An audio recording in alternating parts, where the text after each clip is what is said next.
గన్నవరం మాజీ ఎమ్మెల్యే వల్లభనేని వంశీని హైదరాబాద్లో గురువారం ఉదయం 7 గంటలకు నాటకీయ పరిణామాల మధ్య అరెస్ట్ చేశారు. ఆయన్ను అదుపులోకి తీసుకుని విజయవాడకు తరలించారు. 2 ఏళ్ల క్రితం గన్నవరం టీడీపీ ఆఫీస్పై దాడి కేసులో నిందితుడు సత్యవర్ధన్ను కిడ్నాప్ దాడి చేశారనే ఆరోపణలతో మంత్రి నారా లోకేష్ ఆదేశాలతో పోలీసులు ఆయనపై ఎస్సీ ఎస్టీ అట్రాసిటీతో పాటుగా పలు సెక్షన్ల కింద కేసు నమోదు చేశారు. కూటమి పాలనలో అంబేద్కర్ రాజ్యాంగ పాలన కాకుండా రెడ్ బుక్ పాలన నడుస్తోందని వైఎస్ఆర్సీపీ ఆరోపిస్తోంది. నాటకీయ పరిణామాల మధ్య వల్లభనేని వంశీ అరెస్ట్. విజయవాడ కోర్టులో అర్ధరాత్రి 2 గంటల వరకు కొనసాగిన వాదనలు.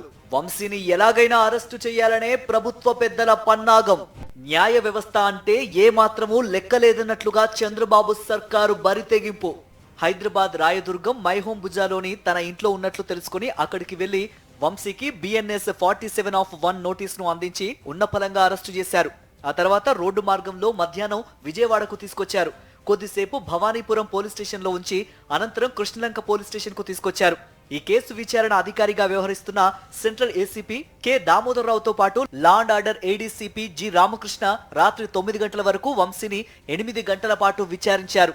అనంతరం వైద్య పరీక్షల నిమిత్తం ఆయన్ను విజయవాడ ప్రభుత్వ ఆసుపత్రికి తరలించారు. మరోవైపు వంశీ అనుచరులైన NTR జిల్లా కొండూరు మండలం కోడూరు గ్రామానికి చెందిన ఏలినేని వెంకట శివరామకృష్ణ ప్రసాద్, కృష్ణా జిల్లా ఉంగుటూరు మండలం తేలప్రోలుకు చెందిన నిమ్మ లక్ష్మీపతిని కూడా పడమట పోలీసులు గురువారం రాత్రి అరెస్టు చేశారు. వైద్య పరీక్షల నిమిత్తం వారిని ప్రభుత్వ ఆసుపత్రికి తరలించారు.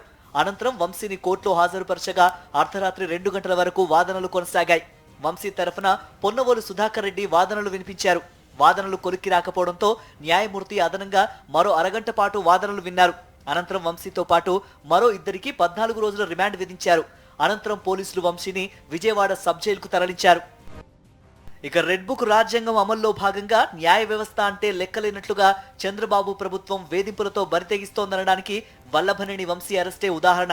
ఎందుకంటే ఏకంగా న్యాయమూర్తి ఎదుట స్వచ్ఛందంగా 164 CRPC కింద నమోదు చేసిన వాంగ్మూలాన్ని కూడా బేఖాతరు చేస్తూ అక్రమ కేసులకు టీడీపీ కూటమి సర్కార్ తెగిస్తోంది.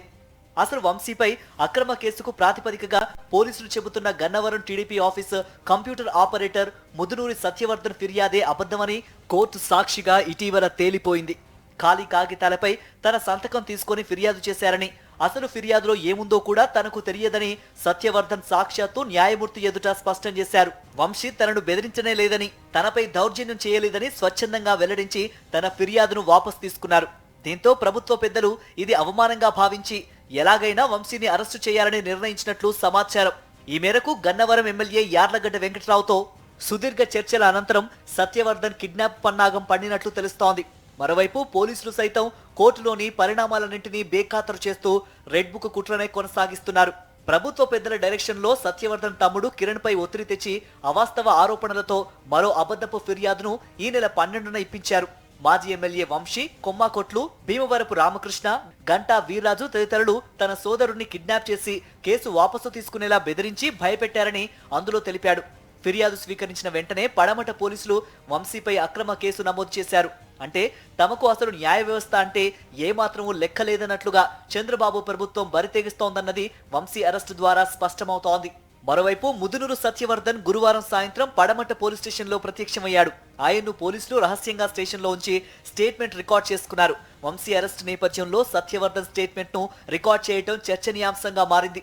తన భర్త అరెస్టుపై న్యాయ పోరాటం చేస్తానని వంశీ సతీమణి పంకజశ్రీ తెలిపారు. వంశీ అరెస్టు వెనక రాజకీయ కుట్ర ఉందన్నారు. తన భర్తకు ఆరోగ్యం బాగోలేదని ఆందోళన వ్యక్తం చేశారామె. వంశీని ఎందుకు అరెస్టు చేశారో, ఏ కేసులో అరెస్టు చేశారో ఇప్పటి వరకు తనకు స్పష్టత లేదన్నారు పంకజశ్రీ. ఎవ్రీవన్ షుడ్ థింక్ కదా, ఇదంతా చాలా డిఫరెంట్గా అనిపిస్తుంది నాకైతే. అంటే అన్నీ లా ప్రకారము అలా వెళ్లకుండా ఏదో డిఫరెంట్గా కన్ఫ్యూజన్గా సంథింగ్ కావాలనే చేస్తున్నట్లుగా ఒత్తిళ్ళు ఉంటాయి కదా న్యాచురల్గా. ఎప్పుడో ఒక ట్రూత్ బయటకు వస్తుంది. లా ఆఫ్ న్యాచురల్ జస్టిస్ అనేది ఒకటి ఉంది. మనం ఏం చేసి చెప్పినా న్యాచురల్ జస్టిస్ అనేది ఒకటి ఉంటుంది కదా, నేచర్ చూస్తూ ఉంటుంది అంతా. So will wait. లీగల్గానే వెళ్తాం, ఇప్పుడు లీగల్గానే కదా వెళ్ళాలి మనం. ఏపీలో రెడ్ బుక్ రాజ్యాంగం ప్రకారమే పాలన సాగుతోందని వైఎస్ఆర్సీపీ ఆరోపించింది. వంశీపై రాజకీయ కక్ష సాధింపులకే పోలీసులను ప్రయోగించి తప్పుడు కేసులు బనాయిస్తున్నారని ఆ పార్టీ నేతలు మండిపడ్డారు. వంశీ కేసు పూర్తిగా నీరుగారిపోతోందని చంద్రబాబు, లోకేష్ కక్షపూరితంగా సత్యవర్ధన్ కుటుంబ సభ్యులను భయభ్రాంతులకు గురి చేసి వారితో తప్పుడు ఫిర్యాదు చేయించారని వైఎస్ఆర్సీపీ ఆరోపిస్తోంది.